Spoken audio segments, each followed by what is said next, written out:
Welcome to the final episode of the Stay at Home Mum series. I am super stoked to have you here.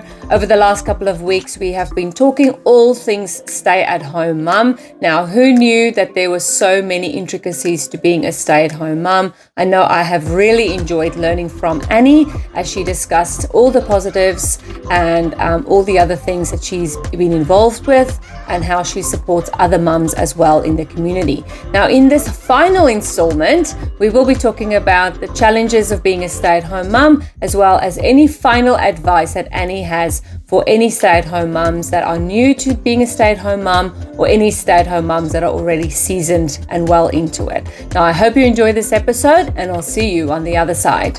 What would you say are some of the biggest challenges you face as a stay-at-home mum? I think again, it's my personality. I mean, you've known me for years, but it's to put a too high a level of excellence on myself. Goals that looks good, but it takes a lot of effort to achieve. And through my journey as stay-at-home mom, I've learned to get to the point where I first do good enough. You first just need to reach good enough. And then after that, when you're comfortable with good enough, you try to add on to good enough and then on to good enough. And that was a big challenge for me because I think you see a lot of pictures and things out there, magazines and posts, and everything just looks like why are they coping and I'm not?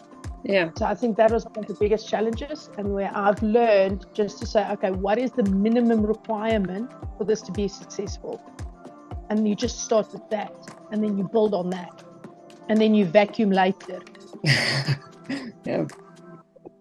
Excellent. And it's so interesting that, because I've never been a stay-at-home mom, for me, I know from when I was on maternity leave or on parental leave, the challenges that I faced during that short period of time. But in actual fact, I knew I was going to go back to work and things were going to take. So it was very short.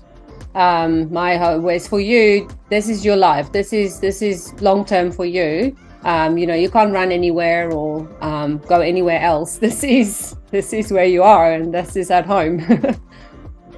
Yeah. And then finally, what words of wisdom or advice would you give for anyone that's considering becoming a stay-at-home mom or on that journey at the moment, or have just started, or actually that's well and truly into it, but feel that they're not good enough?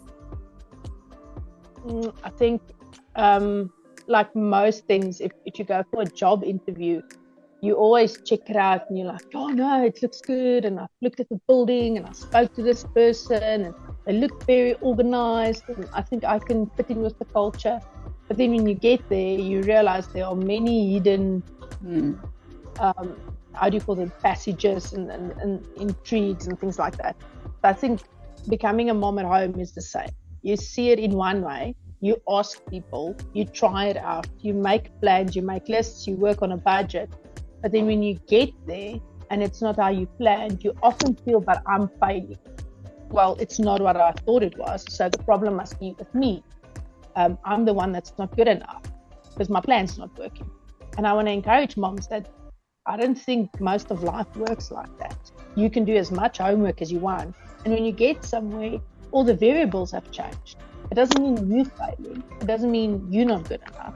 It's just since you've done your research, things changed, your kids changed, and circumstances changed. So I think when you're a stay-at-home mom, it's very easy to always point the finger to yourself first and say, oh, I'm failing. Oh, I'm not getting this. But to say, okay, this is not working. Let's look at it factually. Why is it not working? Instead of saying, oh, but I'm not good at this, or I'm not going to cope with this, or I'm not cut out for this. It's not my personality. Instead of blaming yourself, go look at the facts and then say, okay, but how do we problem solve this? Excellent. Well, thank you very much for joining us in this session. This was excellent, and I really hope that that everyone who's watching got a lot of value out of this meeting today, or out of this session. Oh, thank you for having me. Thank you for watching. If you've not subscribed to my channel yet, please do so below, as well as click the like button. I also have an online store where I sell merchandise and mainly t-shirts and mugs to mums. And I hope you will navigate to that store. It's navigatingmotherhood.com. I've also popped the link in the description below for you, as well as links to other resources. I'll see you in the next video.